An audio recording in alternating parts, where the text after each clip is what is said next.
नमस्कार, मैं हूं अखिलेश पांडे और आप देख रहे हैं सी न्यूज़ भारत। वक्त हो चुका है न्यूज़ बुलेटिन का।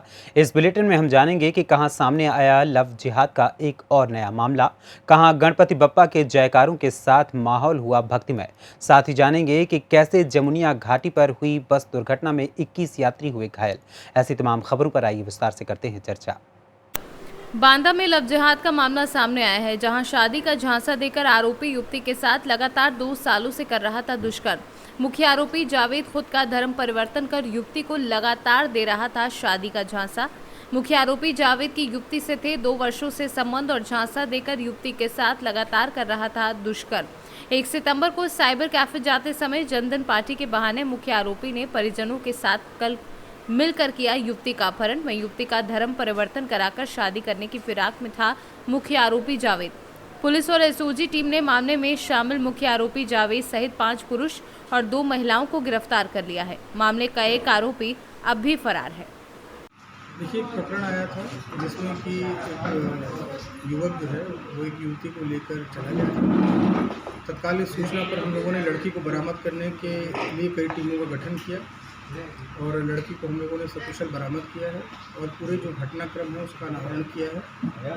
इसमें जो लड़का है उसका नाम है जावेद। उसने इस लड़की को कई उसके 1.5-2 सालों से इसके संबंध थे इससे, और इसी क्रम में इसने ये इस लड़की को लेकर चला गया और वहाँ इसके ऊपर इसने धर्म बदलने का भी प्रेशर डाला और उसके बाद ये कहा कि जब धर्म परिवर्तन हो जाएगा उसके बाद हम लोग शादी करेंगे। हमारी टीमें उसी दौरान लगी हुई थी और हम लोगों ने इस जावेद को पकड़ लिया और पूरे घटनाक्रम में इसके परिवार वाले जो हैं वो भी शामिल हैं, इसकी माँ, इसकी बहन और भी कुछ लोग शामिल हैं। जो 2 लोग हैं जो एक्म्प्लिस के रूप में काम कर रहे थे वो भी शामिल हैं इसमें, और एक और व्यक्ति नूर मोहम्मद जो कि इसका रिलेटिव भी है और दोस्त भी था जिसने इस घटना में इसका सहयोग किया, वो भी फरार है। उसकी तलाश हम लोग कर रहे हैं, जल्दी उसको भी गिरफ्तार किया जाएगा। सर, क्या ये कहीं मदरसे वगैरह में भी ले गए हैं इसको? मदरसे में तो अभी नहीं ले गए हैं, लेकिन वहाँ एक जगह इन लोगों ने दरगाह पर ले गए थे वहाँ पर इसको, और वहाँ पर भी इसको मोल्ड करने का प्रयास किया गया था लड़की को। ये प्रक्रिया चल ही रही थी, उसी दौरान हमारी टीम ने इन लोगों को गिरफ्तार कर लिया। कौन से धर्म में ये लोग परिवर्तन कराना चाह रहे थे लड़की को? क्योंकि लड़का चूँकि मुस्लिम धर्म से है तो वो मुस्लिम धर्म में ही उसको परिवर्तित करना चाहते थे। अभी पुलिस ने कितने लोगों को अरेस्ट किया है और कितने फरार? 5 लोगों की गिरफ्तारी हुई है और इसमें जो है टोटल 7 लोग की गिरफ्तारी, 5 तो परिवार के लोग को मिला के होंगे और 2 अन्य व्यक्ति हैं उनकी गिरफ्तारी हुई है। एक व्यक्ति की गिरफ्तारी शेष है जिसके लिए हम लोगों की टीमें लगी हैं। सर, किन धाराओं में इनकी एफआईआर हुई? देखिए, चूँकि इसने अनैतिक संबंध भी रखे थे तो पॉक्सो एक्ट का भी हम लोगों ने इसमें बढ़ोतरी की है, 376 धारा भी लगी है, और इसके अलावा जो धर्म परिवर्तन, अनैतिक रूप से जो धर्म परिवर्तन फोर्सिबली कराया जाता है वो भी लगा है। तो इस तरीके से पॉक्सो 376 और धर्म परिवर्तन से संबंधित जो धाराएँ हैं। तो ये परिवार के जो लोग हैं तो लड़के के हैं या लड़की के हैं? नहीं, ये लड़के के परिवार वाले हैं, लड़की के परिवार वाले इसमें इन्वॉल्व नहीं हैं। अच्छा, इसको कहाँ कहाँ ये लोग ले गए? देखिए, ये लोग अभी प्लान बना ही रहे थे, अभी पूरी तरीके से ये लोग कंफ्यूज थे कि कहाँ कहाँ इनको ले जाना है। ये हैदराबाद की तरफ भी ले जाने की तैयारी कर रहे थे इसको। इसके अलावा ये झांसी ले गए थे, कानपुर ले गए थे, लखनऊ, बाराबंकी वगैरह भी इनको ले गए थे। उसके बाद जब ये कुछ डिसाइड अभी कर ही रहे थे तो वापस में इसको बांदा की तरफ भी लाए थे और ये आगे की चीज़ों को प्लान कर रहे थे। उसी दौरान बांदा से सी न्यूज़ संवाददाता कासिद अली सिद्दीकी की रिपोर्ट। झांसी के कस्बा सकरार के पूरा मोहल्ले में स्थित अवध बिहारी जू सरकार के मंदिर प्रांगण में धूमधाम के साथ गणेश उत्सव का आयोजन किया गया। गणेश उत्सव में गणपति जी की संगीतमय आरती के बाद सांस्कृतिक कार्यक्रम की श्रृंखला में मंदिर के पुजारी गोल्डी महाराज के निर्देशन में प्रजापति ब्रह्म कुमारी विश्वविद्यालय की ओर से सांस्कृतिक कार्यक्रम एवं प्रवचन किए गए, जिसमें बीके आशा के द्वारा उद्गार व्यक्त करते हुए सभी व्यसन छोड़ने का संकल्प कराया गया। आपका नाम क्या है और कई वर्षों से पुराकिस राम जानकी मंदिर में ये आयोजन हो रहा है, धार्मिक उत्सव हो रहे हैं, तो आम जनमानस को उसका क्या संदेश देना चाहते हैं? हम इस अवध बिहारी सरकार मंदिर के पुजारी गोल्डी महाराज और इस मंदिर पर लगातार 9वीं बार ये गणेश महोत्सव का आयोजन किया जा रहा है और इस गणेश महोत्सव आयोजन कराने का बस एक ही उद्देश्य रहता है कि सारे गांव में, सारी बस्ती में रिद्धि सिद्धि के दाता हैं गजानन भगवान। तो सारे परिवारों में, गांव में हमारे रिद्धि सिद्धि रहे, हर घर में लक्ष्मी का वास हो, सुख संपन्नता रहे। हमारे गांव में, बस्ती में और हमारे भारतवर्ष में किसी भी प्रकार की कोई महामारी, किसी भी प्रकार का कोई प्रकोप ना फैला पाए। तो इसीलिए हम लोग भगवान गजानन जी का आवाहन करते हैं, 10 दिन तक उनकी पूजा करते हैं और कल अनंत चतुर्दशी के दिन भगवान का विसर्जन करते हैं। झांसी से सीनू संवाददाता अंकित साहू की रिपोर्ट। मामला ग्राम घटेरा विकासखंड पनवाड़ी जनपद महोबा का है, जहां कुछ ग्रामीणों ने वीर सिंह लंबरदार पर आरोप लगाते हुए मीडिया से रूबरू होकर बताया कि उपरोक्त दबंग चक्रोड पर कब्जा किए हैं, जिसकी शिकायत सभी जगह की गई है। शिकायत के निस्तारण की कार्यवाही पर उपरोक्त दबंग सहमत नहीं है। 6 बार नाप हो चुकी है। अधिकारी वर्ग के सामने कब्जा छोड़ देने की बात कहकर कब्जा नहीं छोड़ रहा है। विनोद राजपूत सहित पीड़ितों ने बताया कि हर बार नाप में 2000 का खर्च आता है, जिसमें लेखपाल और कानूनगो द्वारा पीड़ितों से खर्च लिया जाता है। 6 बार की नाप में पीड़ित 12,000 खर्च कर चुके हैं। क्या नाम है महोदय? विनोद राजपूत। कहाँ के रहने वाले हो? घटेरा। आज कहाँ आए हो? यहाँ आए हैं तहसीलदार साहब के पास, सीओ साहब के यहाँ। मेरे खेत के बगल से चक्रोड निकला है, उसको मैंने कई बार नपाया है, 6 बार कम से कम। थाना दिवस भी किया, लेखपाल से नफरतनामा है मेरे पास, ये लोगों की गवाही है। इनसे भी आप नंबर से बात कर सकते हैं। वो दमंग इतना है कि मार पीटने की भी बात कर रहा है, वरना छोड़ने के लिए तैयार नहीं है। लेखपाल जी से भी बात हुई है, वो भी नहीं छोड़ रहा। मेरे पास रिकॉर्डिंग भी है, वो एक मना कर रहा है कि नहीं छोड़ेंगे। आपने कहाँ कहाँ प्रार्थना पत्र दिया? मैंने थाना दिवस में दिया है। आज मैं यहाँ आया हूँ एसडीएम साहब के पास में, सीओ साहब के पास में। इनको मैं सबको देना चाहता हूँ। थाना दिवस में क्या कार्रवाई हुई थी? कुछ कार्रवाई नहीं हुई है। 2 पुलिस कोटेशन मांगी थी, वो आए थे, कुछ नहीं नाप के चले गए थे, कुछ नहीं हुआ। आप क्या चाहते हैं? हम तो ये चाहते हैं कि हमारा वो निकलना चाहिए चक्रोड। हमें निकलने के लिए बहुत परेशानियाँ हैं। मेरा खेत भी डला है। क्या नाम है महोदय आपका? ओम प्रकाश। कहाँ के रहने वाले हो? ग्राम घटेरा। कहाँ आए हो? तहसील। क्या है मामला? चक्रोड संबंधी। कैसा चक्रोड संबंधी? चक्रोड सर का कहा, चक्रोड नहीं छोड़ रहे हैं वीर सिंह लम्बरदार। वीर सिंह लम्बरदार कहाँ के हैं? घटेरा। घटेरा ही के हैं जी। क्यों नहीं छोड़ रहे हैं? दमंग हैं सर।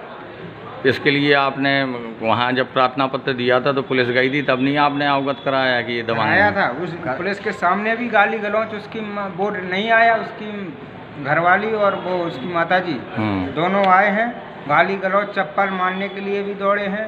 ये हैं, इनकी पत्नी को भी मारने के लिए दौड़े हैं। क्या नाम है महोदय? क्या नाम है? राजपूत से। क्या कह रहे हैं और क्या कहना चाहेंगे इस प्रकरण? सर यही कहना चाहते हैं कि निकलने के लिए जगह नहीं है, तो बस चक्रोड छूट जाए तो आपकी अति कृपा होगी सर।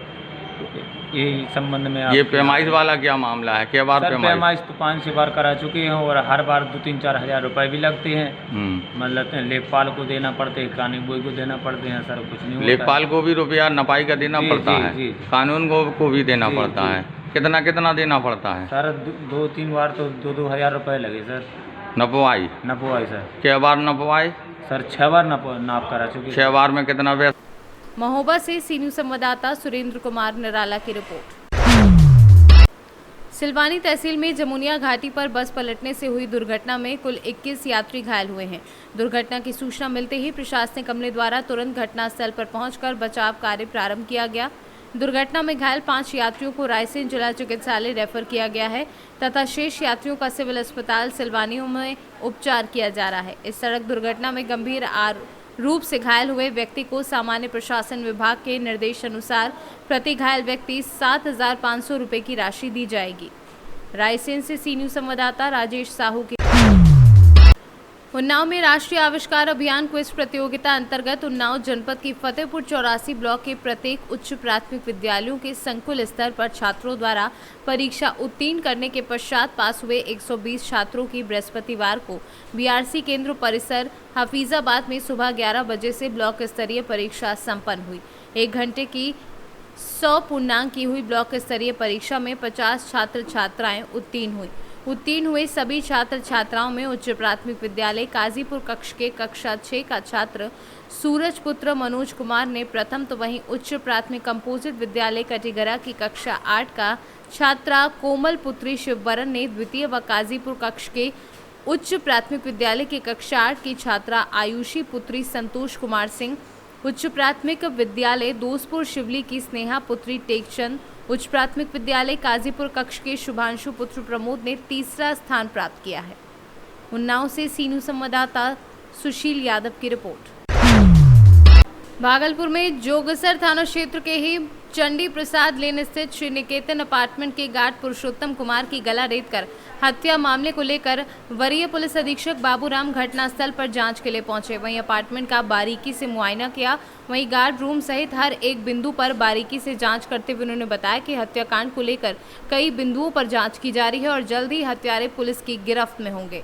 वहीं जांच के दौरान गार्ड रूम में साड़ी बाल्टी में पानी के साथ मोबाइल भी बरामद किया गया है। पाया है गार्ड की जो हत्या हुई है यहाँ पे। अभी कई बिंदुओं पे काम किया जाना बाकी है, टीम लगी हुई है और जल्दी कांड पर भजन किया जाएगा। सर ये यहाँ पे 5 बजे कुछ लोगों ने देखा था उसको, फिर किसी को इन्फॉर्म नहीं किया, फिर 6 सवा 6 बजे तो उन लोगों से पूछताछ हुई है जिन्होंने सबसे पहले तमाम पहलुओं पे विचार किया जा रहा है। किस नतीजे पे सर केस पहुँची है अभी तक? अभी सर बहुत सारे बिंदुओं पे काम किया जा रहा है, अभी किसी निष्कर्ष पे नहीं पहुँचे। ऐसा कुछ सबूत मिला है सर कि इस अपार्टमेंट के अंदर कुछ लोग आए हों या फिर बाहर निकले हों रात में या सुबह, ऐसा कुछ मिला है? वो सारे एंगल हम लोग फुटेज विचार कर रहे हैं कि बाहर से अगर कोई लोग एंट्री किए हैं तो जो अंदर जो गार्ड की हत्या हुई है क्या उसके परिचित थे, उनकी जानकारी में आए थे, उन्होंने बुलाया हो, या फिर ऐसा भी हो सकता है कि किसी को दुश्मनी थी और वो लोग रात में देर रात में दीवार फांद के अंदर घुसे हो। तो इन तमाम बिंदुओं पर जाँच की जाती है। जो इसका साथी है सर जो इलाजरत है वो तो सबसे बड़ा चश्मदीद है इस घटना का, उससे अभी पूछताछ नहीं की, वो बोलने की स्थिति में नहीं है क्या? उसकी कंडीशन पहले से बेहतर है लेकिन अभी स्टेटमेंट देने लायक नहीं है। सर जांच की क्या हुआ, जांच उपरांत में पाया गया जी? अभी जांच करने आए थे सर, क्या क्या मिला यहाँ पे? इसमें कुछ चीज़ें हम लोगों ने देखी हैं, कुछ निर्देश दिए, कुछ बिंदुओं पर काम करना है और जल्दी इस केस का खुलासा करके आप लोगों को सर इसके कमरे से साड़ी भी बरामद की गई है आज? कुछ महिला के कपड़े हैं लेकिन क्योंकि इसकी बहन यहाँ काम करती है तो संभवतः उसके भी हो सकते हैं, उसकी भी जांच कराई जाएगी। पैसे भी कुछ मिले हैं सर? जो पैसे मिले हैं 3000 रुपये को बताया जा रहा है कि उसका उनका कलेक्शन है, जो डायरी में लिखा हुआ है, सोसाइटी के लोगों से कलेक्शन है। सर मोबाइल जो बरामद हुआ है किसकी मोबाइल है वो क्या? मोबाइल जो इनका मोबाइल इस्तेमाल करते थे वही मोबाइल है, उसकी जाँच हम लोग करवाएंगे, उसको डाटा दिखाएंगे। आज भी सर कोई पुराना मोबाइल बिना सिम वाला मिला है? वही मोबाइल है जो मृतक का है। अच्छा वही मोबाइल है। भागलपुर से सीनू संवाददाता राहुल कुमार सिंह की रिपोर्ट। भागलपुर में चलती कार में अचानक आग लग गई और कुछ देर के लिए अफरा तफरी का माहौल बन गया। बताते चले कि कार में आग लगने का मुख्य कारण था इंजन का काफ़ी गर्म हो जाना। इंजन में लगी आग बुझाने में लोगों को काफ़ी मशक्कत करनी पड़ी। किसी प्रकार से घटना तो नहीं घटी लेकिन ये बड़ी घटना को अंजाम दे सकता था। समय रहते सभी उस कार से जल्द बाहर निकले और फिर निजी होटल के समीप चालक ने कार रोकी और सभी होटल कर्मियों ने अग्निशमन यंत्र से आग बुझाई। भागलपुर से सीनू संवाददाता राहुल कुमार सिंह की रिपोर्ट। हमीरपुर में पुलिस की अनोखी पहल, अवैध असलाहों पर चलवाया रोड रोलर। 250 अवैध असलाहों को किया गया नष्ट। मजिस्ट्रेट और सीओ की मौजूदगी में हुई कार्यवाही। असलाहों से डकैती, लूट, हत्या में किया जाता प्रयोग। कोर्ट से मामला खत्म होने के बाद किए सारे असलाह नष्ट। हमीरपुर से सीनू संवाददाता जितेंद्र पंडित की रिपोर्ट। मेजा में सामुदायिक स्वास्थ्य केंद्र रामनगर पर राष्ट्रीय किशोर स्वास्थ्य एवं अंतर्राष्ट्रीय पोषण सप्ताह का आयोजन अधीक्षक डॉक्टर नीरज सिंह पटेल के दिशा निर्देशन एवं RKS के जिला कोऑर्डिनेटर मनु राय के मार्गदर्शन से 1 सितंबर से 7 सितंबर तक अंतर्राष्ट्रीय पोषण सप्ताह के अवसर पर पूरे सप्ताह हेल्थ एंड वेलनेस सेंटर, उपकेंद्रों एवं इंटर कॉलेजों में पोषण के प्रति RKS के ब्लॉक कोऑर्डिनेटर मनोज कुमार द्वारा किशोर एवं किशोरियों को जागरूक किया गया एवं आयरन की गोली लेने की सलाह दी गई एवं साफ सफाई एवं किशोरियों को माहवारी के दौरान स्वच्छता के बारे में बताया गया। कार्यक्रम का आयोजन पहले दिन HWC रामनगर पर, दूसरे दिन कस्तूरबा गांधी आवासीय विद्यालय बरी और तीसरे दिन उपकेंद्र शिवपुरा, चौथे दिन HWC उरुवा और पांचवें दिन शकुंतला देवी कन्या इंटर कॉलेज रामनगर और छठे दिन HWC डोहरिया पर संपन्न हुआ। प्रयागराज से सीनू संवाददाता बुद्धसेन वर्मा की रिपोर्ट। प्रयागराज में बच्चा चोर पकड़ा गया। जीएचएस स्कूल के बाहर मची अफरा तफरी। व्यक्ति को पकड़कर सिविल लाइन थाने के सुपुर्द किया गया। थाने में पूछताछ के दौरान ये व्यक्ति अपने आप को मानसिक रोगी बता रहा है। प्रयागराज से सीनू संवाददाता मंगला प्रसाद पटेल की रिपोर्ट। फिलहाल के लिए इस न्यूज़ बुलेटिन में इतना ही। देश दुनिया की तमाम खबरों के लिए देखते रहें सी न्यूज़ भारत। हर खबर आपके साथ, आपके हाथ।